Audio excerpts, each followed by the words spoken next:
People for the, मतलब जनता के द्वारा जनता के लिए जनता के हित के लिए बनाए गए वह कानून जो जनता को सर्वोपरि हित उपलब्ध कराते हो। भारतीय संविधान में मतलब मेरे जो दो शब्द है, भारतीय संविधान ने और भारतीय संविधान में व्यक्ति को सामाजिक स्तर पर गरीब को न्याय, सर्वश्रेष्ठ की गरिमा तमाम कानूनों को बनाया गया, क्योंकि हमारा मूल भावना जो होती है जिसके हम आईना कहते हैं कि संविधान सभी चीजों का एक आईना है। उस एक एक शब्द को लेकर के कानून में इंटरप्रिटेशन होता है। इंटरप्रिटेशन वर्ड का अगर हम देखा जाए तो भारतीय संविधान में सुप्रीम कोर्ट को आर्टिकल 137 में दिया हुआ है, 143 को स्पेसिफिक किया गया है, 136 को स्पेसिफिक किया गया है। इसलिए स्पेसिफिक किया गया है कि व्यक्ति के जो अधिकार होते हैं, व्यक्ति के अधिकार जो फंडामेंटल राइट्स है, फंडामेंटल राइट्स का उसका वायलेशन जब होता है तो हम सीधे उसमें हम हाई कोर्ट और सुप्रीम कोर्ट में पिटीशन दायर कर सकते हैं, आर्टिकल 226, 227। और हमको लगता है कि विशेष तरह का ऐसा कोई मामला है आर्टिकल 136 के अंतर्गत हम सीधे सुप्रीम कोर्ट भी जा सकते हैं। इसमें स्पेसिफिक इबादत करते हैं तो बच्चे से तात्पर्य ये होता है कि वह बच्चे जिनके अधिकारों का अगर हनन हुआ है तो उनके वास्तव में संविधान के अंतर्गत ही सीधे हाईकोर्ट जाएंगे, तो उनके लिए स्पेशल एक्ट बनाएंगे। जैसे जे एक्ट है, जे एक्ट जब 2000 में बनाया गया है, 2000 के पूर्व और 2000 के बाद की हम स्थिति को देखा जाए, क्योंकि 1947 से लेकर आज 2021 तक या 2002 तक की बात करें तो तमाम सारी परिस्थितियां बदली हैं। कहते हैं कि कानून में बदलाव इसलिए किया जाता है कि परिस्थितियां बदलती जाती हैं, अपराध की श्रेणी बदल गई, अपराध कैसे होता है वो बदल गए हैं, लोग किस तरीके से जागरूक हो गए हैं। आज हम सोशल मीडिया की बात करते हैं तो सोशल मीडिया पर हमारा साइबर एक्ट बन गया है, क्योंकि साइबर एक्ट 1947 की व्यवस्था तो नहीं थी, तो समय के अनुसार कानून में बदलाव आते जाते हैं। वो सारी की सारी मूल भावना होती है संविधान की। तो संविधान में अगर आप अमेंडमेंट को पढ़ के देखेंगे, जो अमेंडमेंट हुए अभी तक, तो उसमें एक एक शब्द में पूरे संविधान की आत्मा निहित है। सोल ऑफ कॉन्स्टिट्यूशन की अगर हम बात करते हैं, भीमराव अम्बेडकर से पूछा गया था कि अगर आपसे ये कहा जाए कि भारतीय संविधान की आत्मा किस आर्टिकल को कहेंगे, तो उन्होंने कहा था आर्टिकल 32। आर्टिकल 32 हमारे संविधान की मूल आत्मा है, क्योंकि हमारे जो मौलिक अधिकार फंडामेंटल राइट्स है, फंडामेंटल राइट को क्या है, किसको फंडामेंटल राइट कहेंगे कि फंडामेंटल राइट क्या है, तो उन्होंने कहा कि व्यक्ति की वह आवश्यकता जो जीने के लिए आवश्यक हो, रोटी, कपड़ा और मकान। हम रोटी की बात करें तो रोजगार की बात आ जाती है, कपड़े की बात करें तो हमारे जीवन की बात आ जाती है। गरिमापूर्ण जीवन जीने के लिए हमको कैसा क्या करना चाहिए, तो सरकार को इस बात की गारंटी देना होती है। जो वेलफेयर स्टेट की हम डेफिनेशन की बात करते हैं कि जो हमारे राज्य होंगे वो हमारे राज्य के नागरिकों को, व्यक्तियों को आवश्यक सुविधाएं उपलब्ध कराएंगे, रोटी, कपड़ा और मकान। अगर उनका ये पालन नहीं कर पाते हैं तो कॉन्स्टिट्यूशन के जो हमारी इच्छा है, जो उसकी मान्यता है, वो पूर्ण नहीं होती है। नीति निर्देशक तत्व संविधान में निहित किए गए हैं, जिसमें हर राज्य प्रयास करता है, शिक्षा है, स्वास्थ्य है, सड़क है, तमाम सारी जो व्यक्ति से संबंधित आवश्यकता है उनको फुलफिल करें। अगर वो ऐसा नहीं कर पाते हैं तो कहते हैं कि गवर्नमेंट इसमें फेडरल सिस्टम में आ गई है। लेकिन व्यक्ति के जीने का अधिकार होता है, किसी व्यक्ति को जीने के अधिकार से अगर वंचित किया जाता है तो आर्टिकल 21 का वायलेशन होता है, और आर्टिकल 21 किसी के मूलभूत अधिकारों से संबंधित होता है।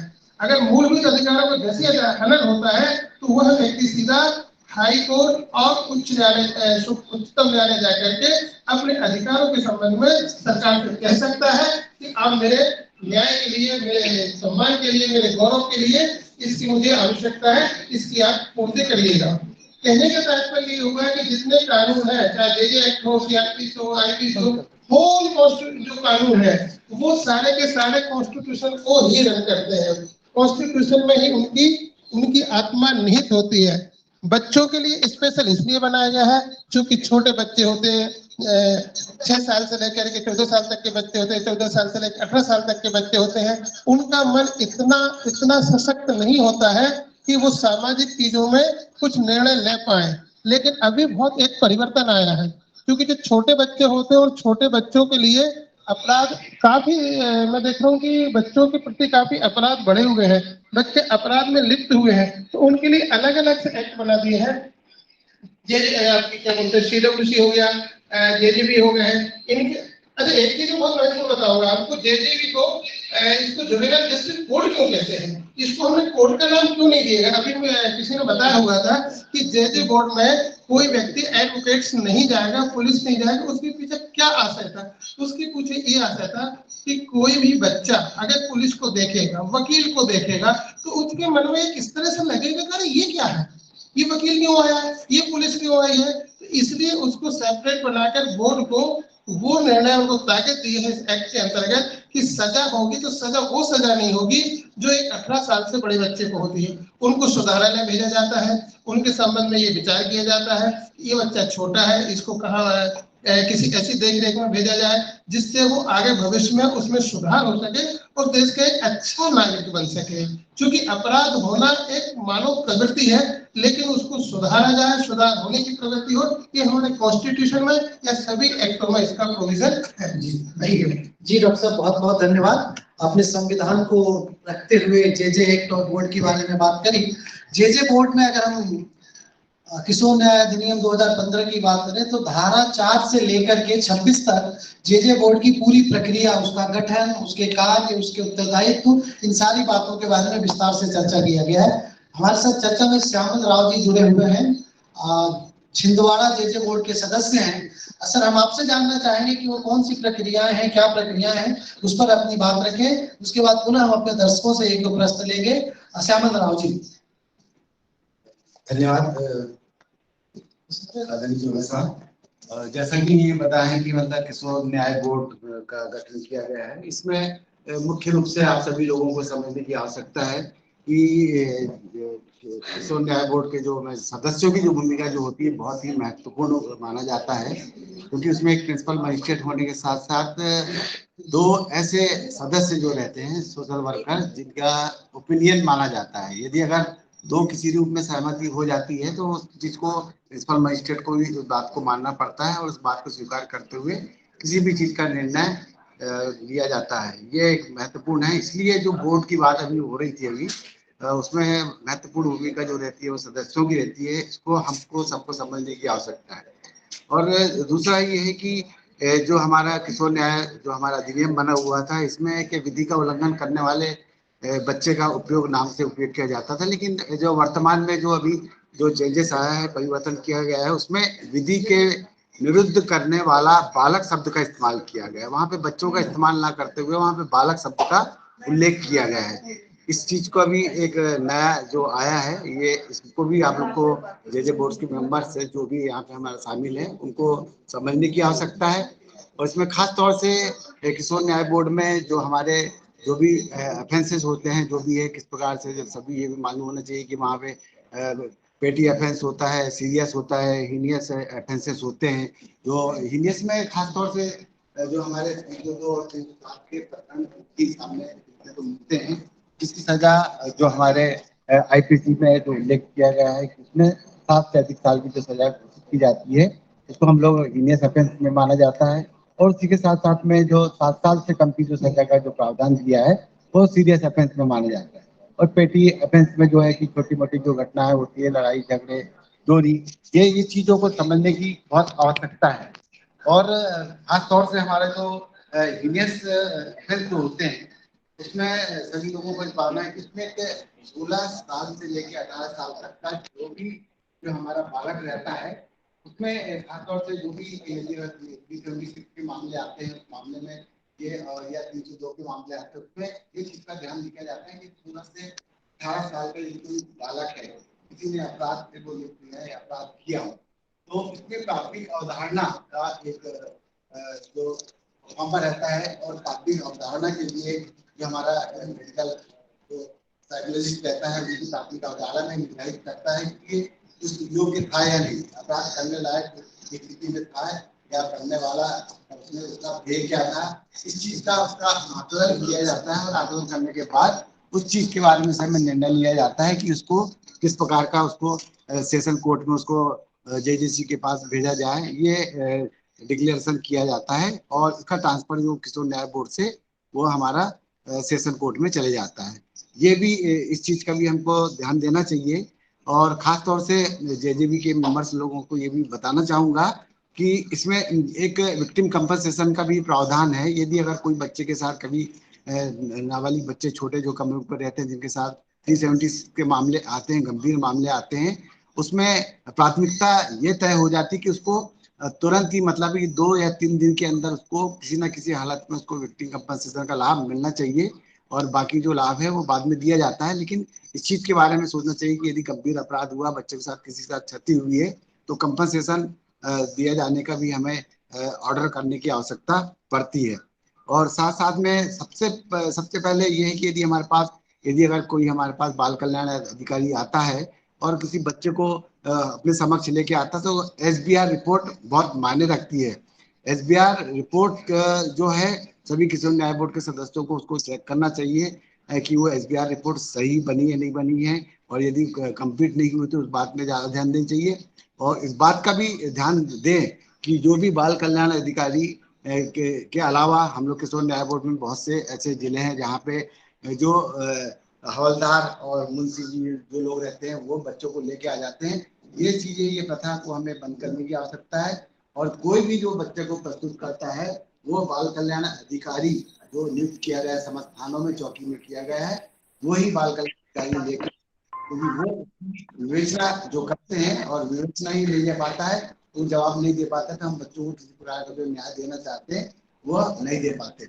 और एक सबसे बहुत एक अहम जानकारी दूंगा मैं संक्षिप्त में कि यहाँ पे जो भी हमारे जो किशोर न्याय बोर्ड में हमारे जो CWC के द्वारा भिक्षावृत्ति या बाल श्रम या किसी संबंध में यदि कोई बच्चे तो उनके नियोक्ता के विरुद्ध में यदि अगर कोई भिक्षावृत्ति करवाता है या कोई दुकान में बाल श्रम कराता है, 14 साल से कम का बच्चा यदि काम करवा रहा है, तो उसमें नियोक्ता के विरुद्ध में FIR करने के लिए JJ एक्ट में प्रावधान है कि वो किशोर न्याय बोर्ड में वह धारा 8 के तहत में वह एक आवेदन किशोर न्याय बोर्ड में दे सकता है, और ताकि वो नियोक्ता के विरुद्ध में किशोर न्याय बोर्ड FIR दर्ज करने के लिए संबंधित पुलिस थाना को लिखता है, उसकी FIR की जाती है। तो इस बात में यदि हम लोग इतने बच्चों को करते हैं तो कम से कम इस बात का ध्यान दें कि नियोक्ता दोबारा उन बच्चों को ना रखे, और ऐसी स्थिति में हम बच्चों को सही उनको एजुकेट कर पाएंगे और दुकानदार भी वो शिक्षित हो पाएगा, जानकार हो पाएगा, और निश्चित रूप से ऐसे हमारे बच्चों का दुरुपयोग नहीं करेगा।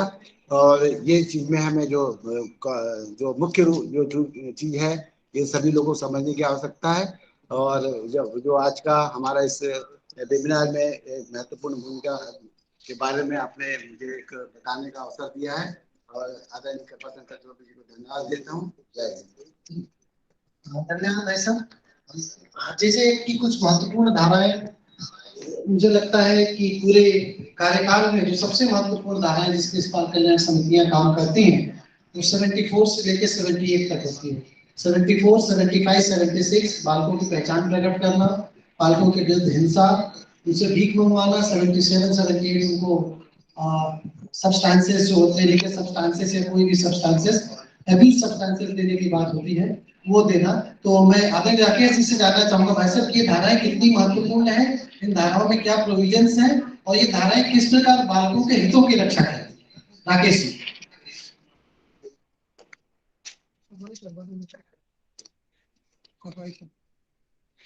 किशोर न्याय अधिनियम में वास्तव में इसका जब गठन हुआ या इसका निर्माण हुआ उसमें कुछ सिद्धांत तय किए गए। उन सिद्धांतों में से कुछ सिद्धांत JJB के लिए और कुछ सिद्धांत CWC के लिए लागू होते, जहां उनको थोड़ा विशेष ध्यान देना है। किशोर न्याय बोर्ड के लिए मैं बात करूं तो बालक के साथ व्यवहार करते समय निर्दोषिता का सिद्धांत इसका इस्तेमाल करना। धारा 3 में आपको ये सारे सिद्धांत मिलेंगे। निर्दोषिता से तात्पर्य कि वो बालक ही है, उसको कानून का ज्ञान नहीं है, तो उसकी सुनवाई करते समय आप अपने मन में ये धारण करें कि वह बालक निर्दोष है और उसको मुख्य धारा में आप कैसे लाएं। दूसरा है उसका गरिमा का सिद्धांत, उसके मूल्यों का सिद्धांत। उसकी पूरी सुनवाई के दौरान उस बालक की गरिमा को किसी भी प्रकार की कोई चोट ना हो, तो गरिमा और मूल्य का सिद्धांत। इसी से जुड़ा हुआ है गैर कलंककारी भावनाओं का सिद्धांत।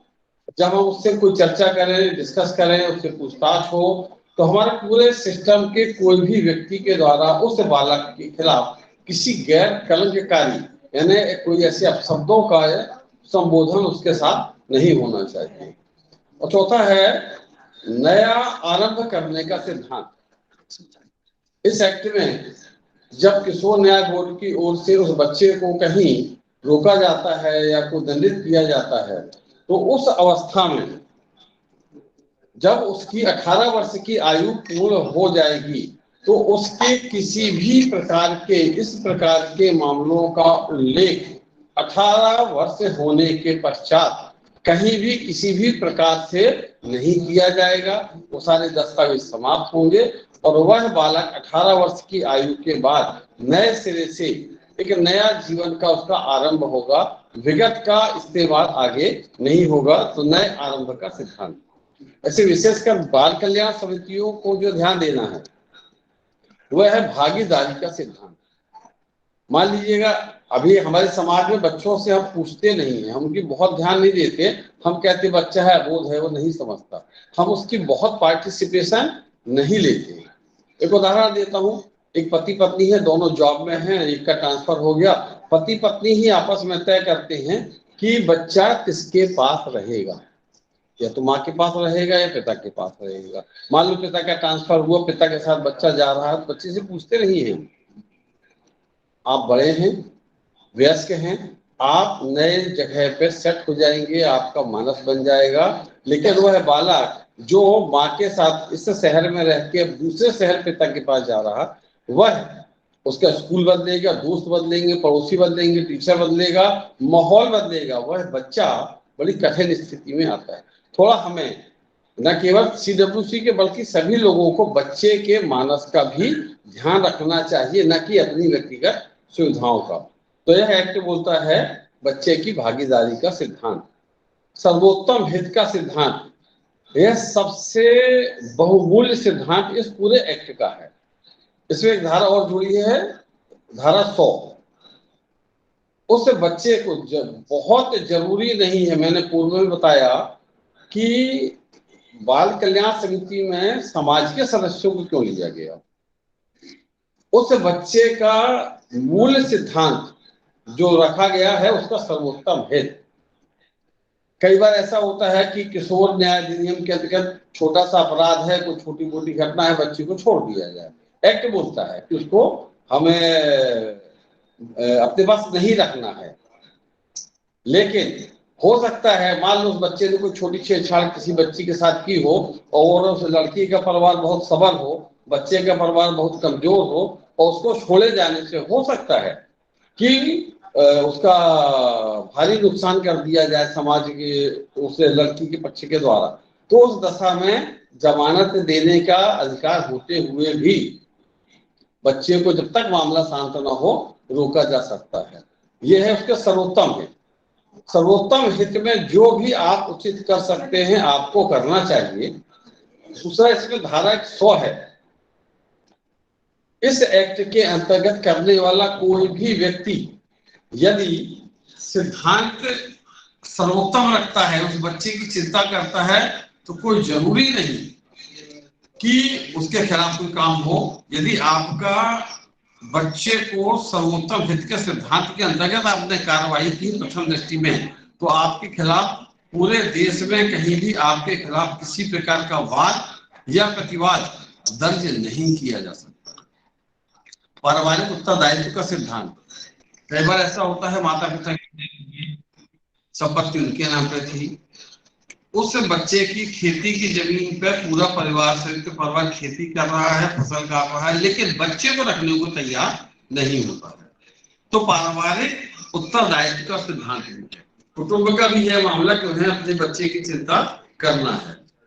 सकारात्मक उपाय, हमें नकारात्मक चीजों से नहीं करना है कि आपने बच्चों को लिया संप्रेषण ग्राम में डाल के छोड़ दिया, आपने बच्चों को लिया और CCI में रख के छोड़ दिया। हमें उसकी सकारात्मक उपायों की ओर जाना है।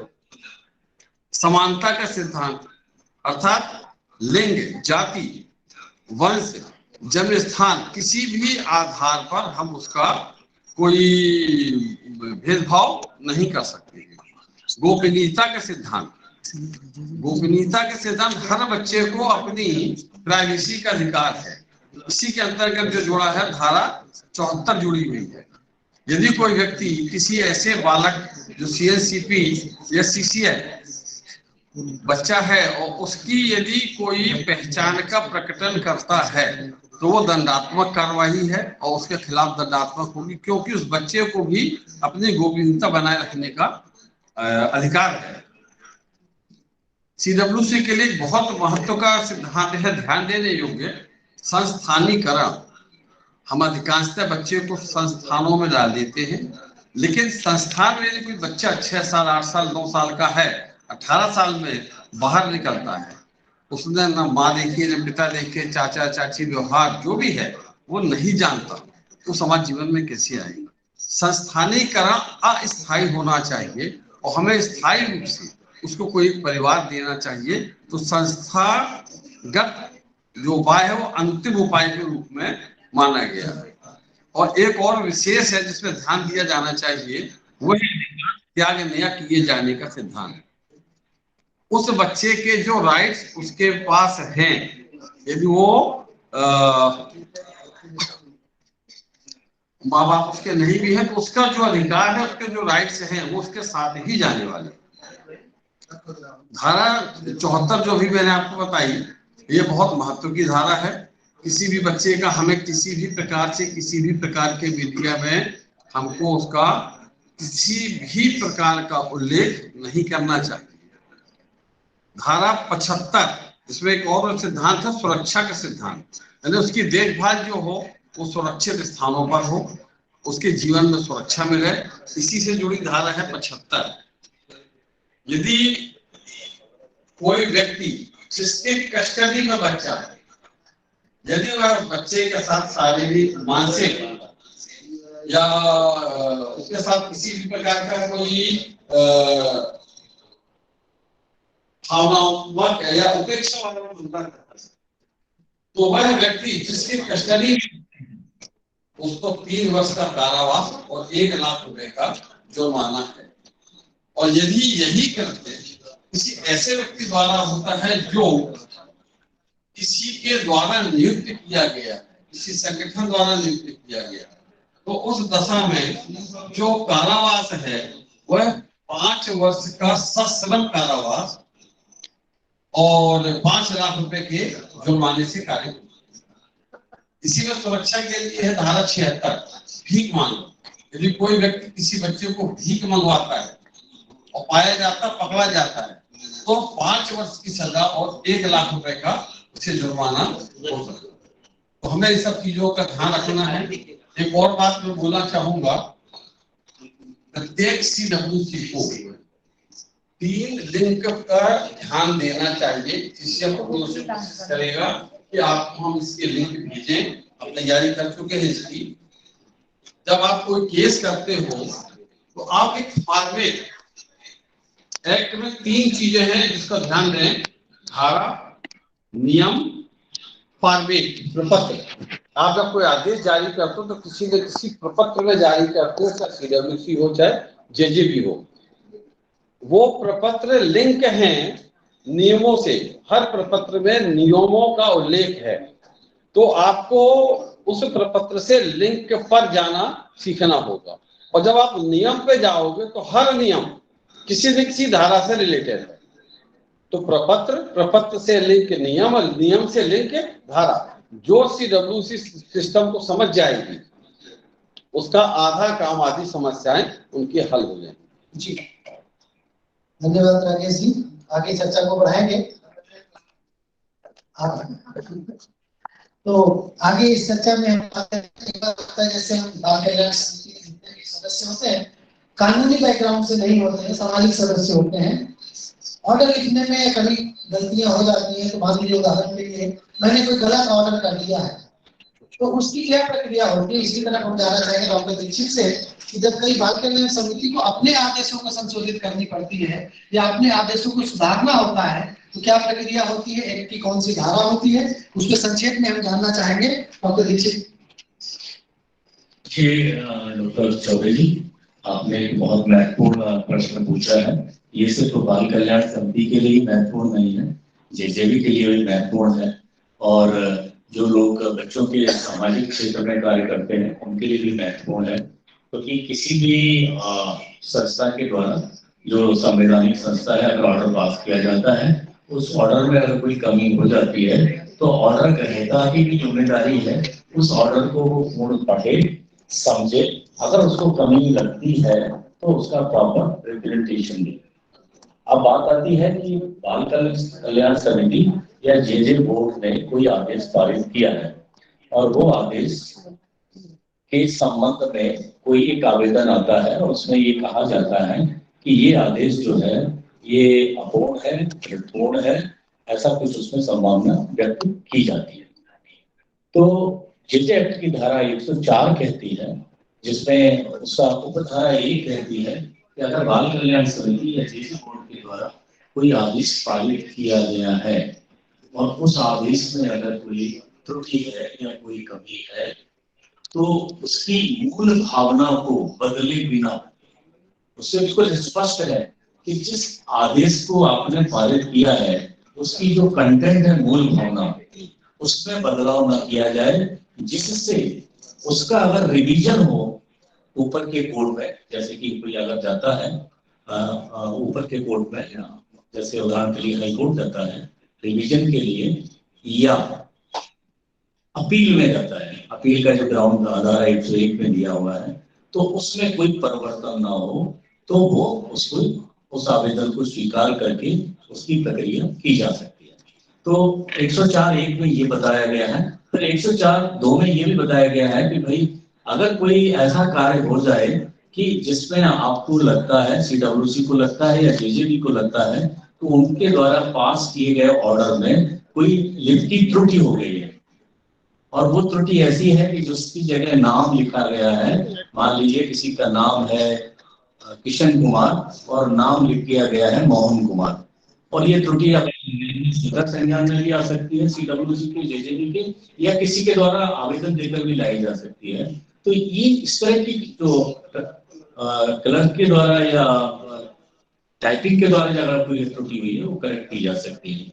अब बात करें जो आवेदन आता है 101 में, 104(1) में, तो उसमें कैसे विचारण होगा उस आदेश के लिए, वो उसी तरह से विचारण होगा। अगर सीडब्ल्यूसी विचारण कर रही है अपने आदेश के लिए तो उनकी मेजोरिटी 3 सम्मानित सदस्य उपस्थित होना चाहिए।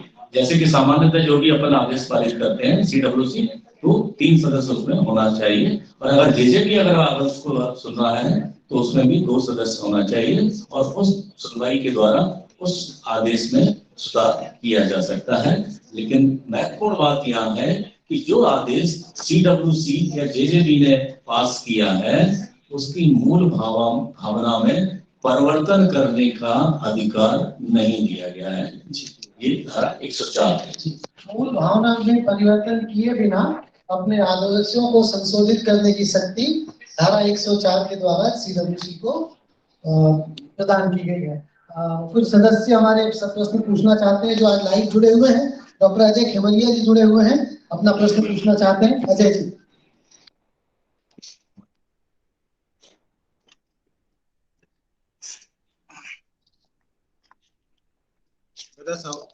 मेरा सवाल जो है डॉक्टर रूप सिंह किरार जी, और मैं समझता हूँ जो पूरी बेंच जूरी बैठी है उससे ही है, तीनों से। अब जो ज्यादा प्रामाणिकता से उत्तर दे मेरे लिए सुविधाजनक रहेगा। मैं सीडब्ल्यूसी के अध्यक्ष के नाते मैंने डॉक्टर दीक्षित का कुछ समय के लिए कारोबार संभाला उनके रिटायरमेंट होने के बाद। अभी पिछले 3 महीने से मेरे पास मध्य प्रदेश उच्च न्यायालय से बड़े बड़े लिफाफे आ रहे हैं और किसी एडवोकेट के माध्यम से मुझे पार्टी बनाया गया है, साथ में इस पूरी बल्दियत के साथ बनाया गया है कि डॉक्टर अजय खेमलिया पुत्र श्री विनोद खेमलिया निवासी मोहल्ला वार्ड। ये कोई एक मामला था जो संभवतः किसी पब्लिक स्कूल से किसी बच्चे के अचानक चले जाने के बाद मुझे सीसीएल के सेक्रेटरी महोदय और अध्यक्ष महोदय ने कहा कि ये देखना कोई बच्चा कोई मिस हो गया है।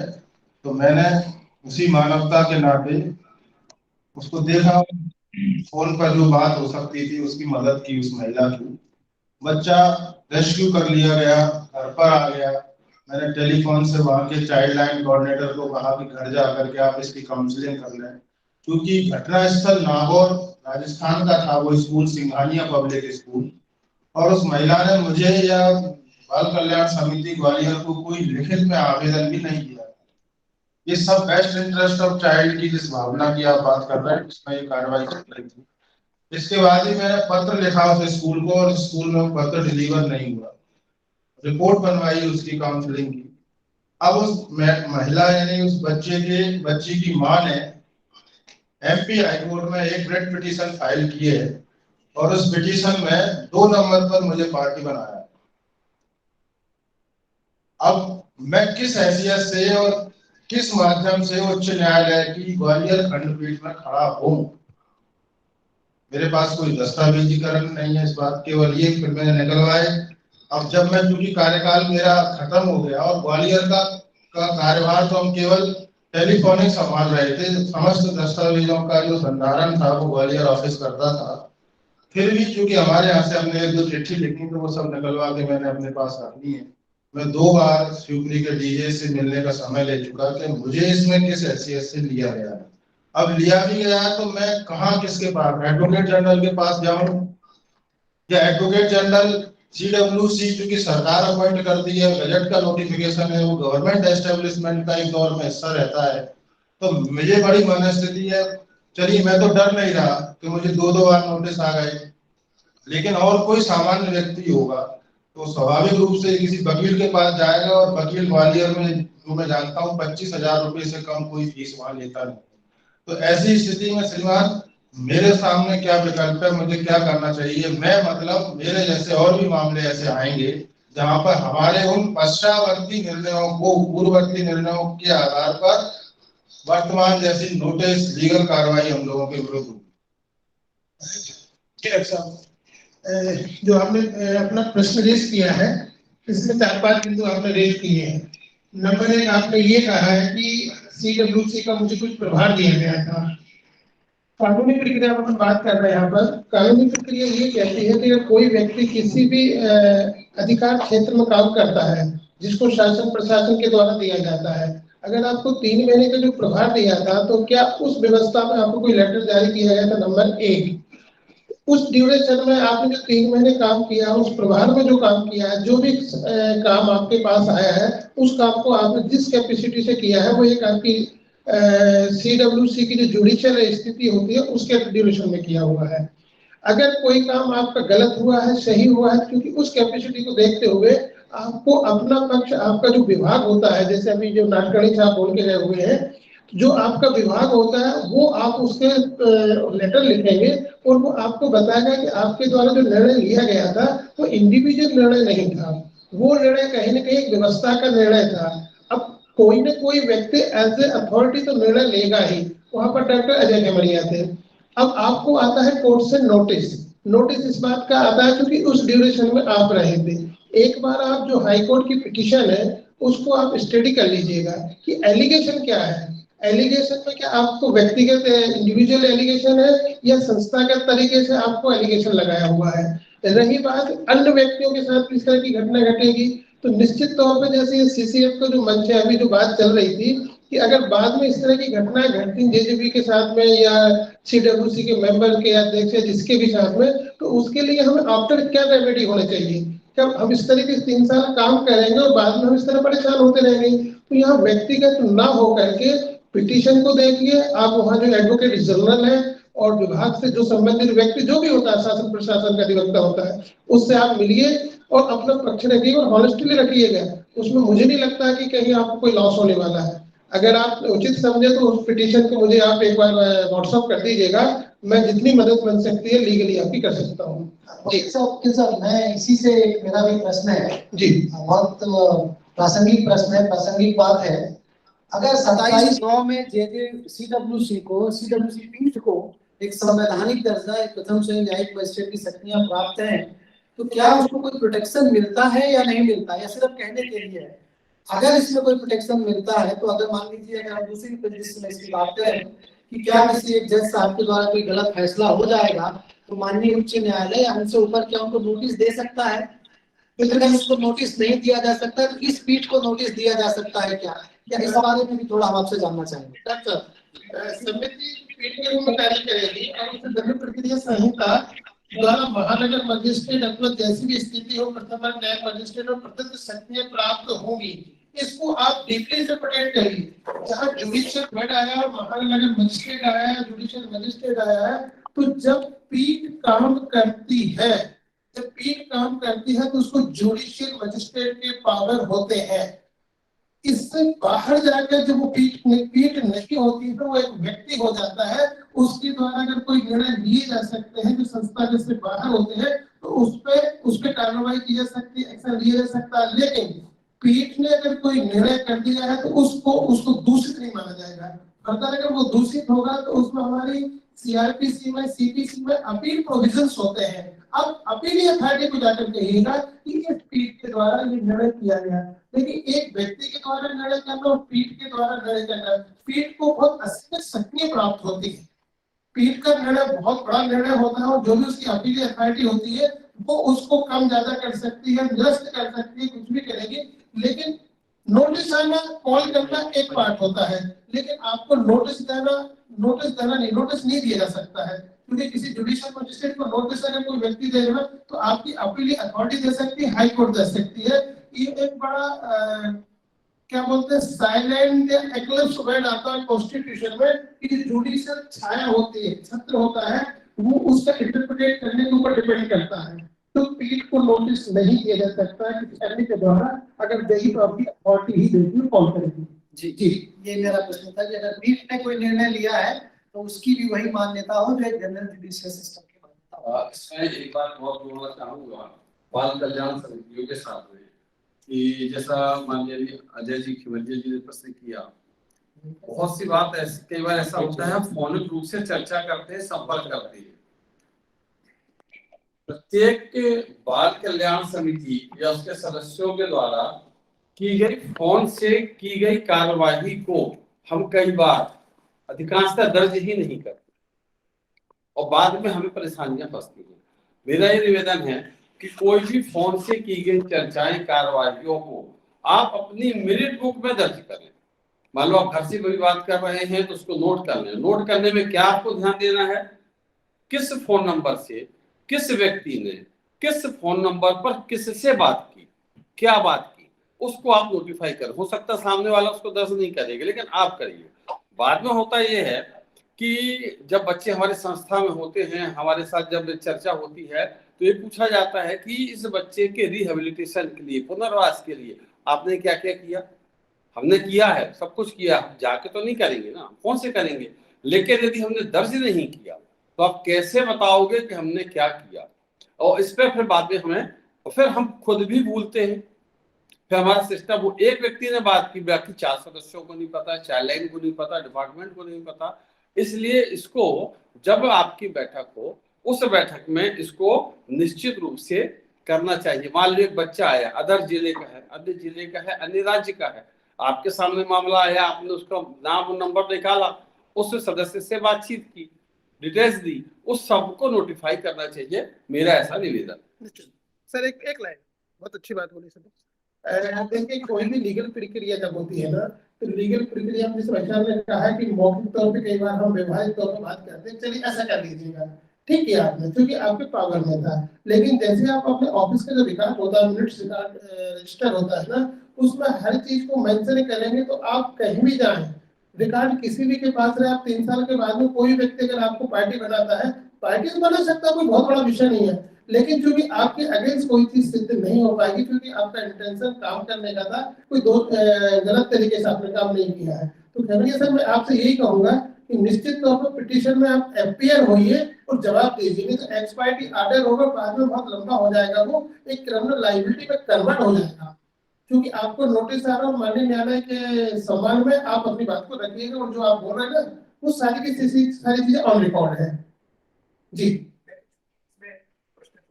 जी, माइक ले। मैं योगेंद्र शर्मा उज्जैन से।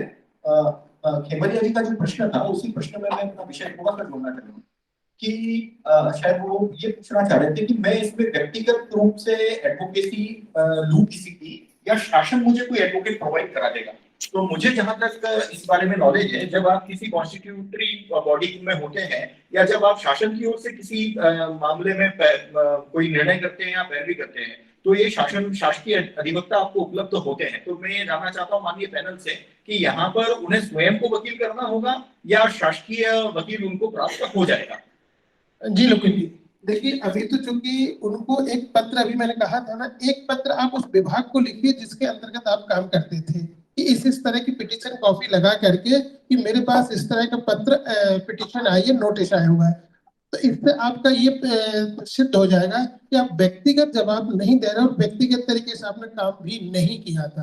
क्योंकि शासन का विषय है, लोग रिटायर्ड हो जाते हैं और अपनी सर्विस के ड्यूरेशन की जो कुछ नोटिस आते हैं या लिटिगेशन क्रिएट होता है तो वो शासन उसको देखती है, व्यक्तिगत नहीं देखती, क्योंकि कार्य आपका व्यक्तिगत नहीं था। तो सबसे पहले पिटीशन और नोटिस के साथ वो उस विभाग को लिखिए आप कि मेरे को इस तरीके से पार्टी बनाया गया है व्यक्तिगत, फिर वो क्या रिप्लाई करते वो आपका बेस हो जाएगा। और इसमें एक विसंगति ये भी है, मैंने उस नोटिस को माननीय दीक्षित जी को भी साझा किया था, तब मैंने उसको गौर से पढ़ा तो उसमें पार्टी नंबर 1 प्रिंसिपल सेक्रेटरी स्कूली एजुकेशन मध्य प्रदेश शासन, बाय मिस्टेक सीपीसी में आप जाके देखेंगे जब शासन का मैटर होता है तो सेक्रेटरी ही उसकी पार्टी बनाई जाती है। प्रिंसिपल सेक्रेटरी स्कूली एजुकेशन। हम तो कह रहे हैं आपको बेनिफिट मिलेगा ना। मैं महिला विकास का नाम सर आपको बेनिफिट मिलेगा, अगर जहां भी अगर पिटीशन में गलत लिखा हुआ है ना, आप एक बार अपीयर जरूर होइएगा। ठीक है, तो मैं ये जानना चाह रहा हूँ कि मैं एजी के पास जाऊँ या सेक्रेटरी के पास, किसके पास? एजी के पास जाइए, पहले उस विभाग को पिटीशन के साथ उनको भी नोटिस आया होगा, तो वो स्कूली एजुकेशन कोई बात नहीं, पहुंच गया होगा नहीं, आप तो प्रॉपर बेसिस चलिएगा। आप जिस विभाग के अंतर्गत काम करते थे, जिसमें आपको गजट नोटिफिकेशन में आपको अपॉइंट किया था, आपको 3 महीने एक्सटेंशन दिया था, आप उसको भी अटेंड करिएगा। मैं एजी के पास जाऊँ, पहले विभाग के पास जाइए, महिला वाले विकास के पास में। गजट नोटिफिकेशन कहाँ से जारी किया था जिसमें सीडब्ल्यूसी की गिनती होती है? आप गजट नोटिफिकेशन एक बार पढ़िएगा, तो मैंने पढ़ा उसको, आपको उसका रास्ता मिल जाएगा। दीक्षित जी कुछ कहना चाह रहे हैं डॉक्टर साहब?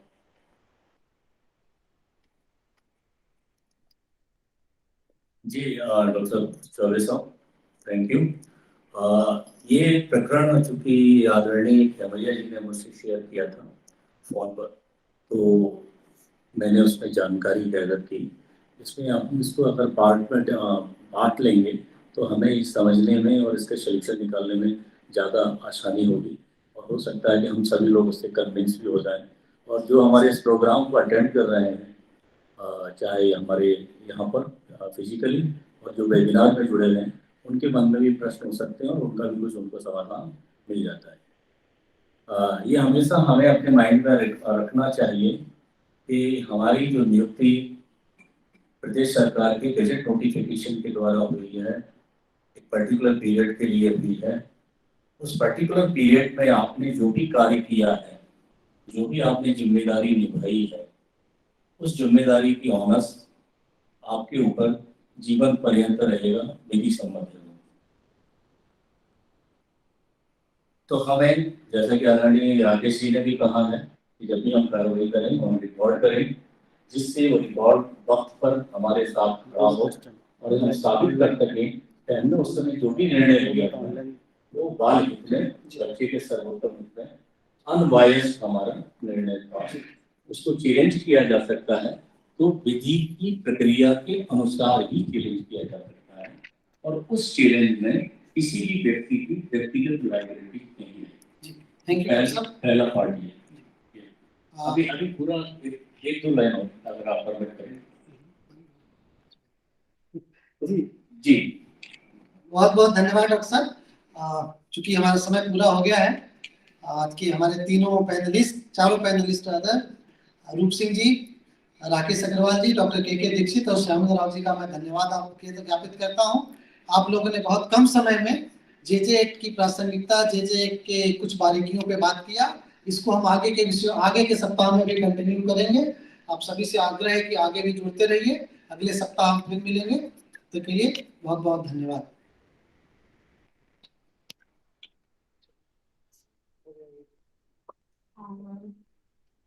तो ये था आज का हमारा नेशनल काउंसिल मीटिंग का सेशन, जिसमें कि हमने जे बोर्ड पर एक पैनल का डिस्कशन रखा। कुछ लाइव क्वेश्चंस का अब हम लोग इंतजार कर रहे हैं। अगर आपके कुछ क्वेश्चंस हो जो हम पैनल से पूछना चाहें, क्योंकि टाइम बहुत कम है, लिमिटेड है। ये सेशन जो काउंसिल मीटिंग है सुबह से चल रही है।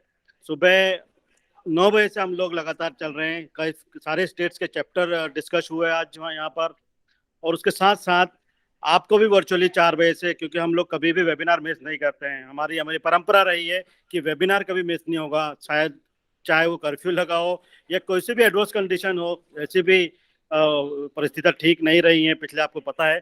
तो वेबिनार डिसकंटिन्यू किसी भी कीमत पर नहीं होता है। हम आपके लाइव क्वेश्चन का स्वागत करते हैं। अगर आप किसी भी पैनलिस्ट से कोई क्वेश्चन पूछना चाहते हैं तो please raise your questions.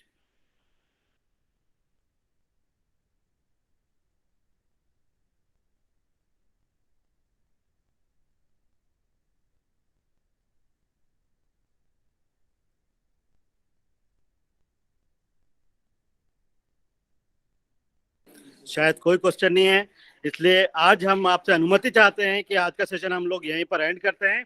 Next जो सेशन हमारा होने जा रहा है शाम को 4 बजे, ठीक, नेक्स्ट संडे को। कोई भी क्वेश्चंस अगर आपके अंदर कोई भी हेजिटेशन ना रखें, डायरेक्टली हमसे पूछिए। हमारी वेबसाइट पर विजिट कीजिए ccfcare.in, या हमें क्वेश्चंस कीजिए, या हमें डायरेक्टली कॉल कीजिए हमारे हेल्पलाइन नंबर 180030900404 पर, या हमें ईमेल कर सकते हैं। डायरेक्टली ईमेल करिए ताकि हम आपके सारे कंसर्न्स को इंक्लूड कर सकें और जोड़ सकें और उसके अप्रोप्रिएट आंसर आपको सही टाइम पर दे सकें। धन्यवाद।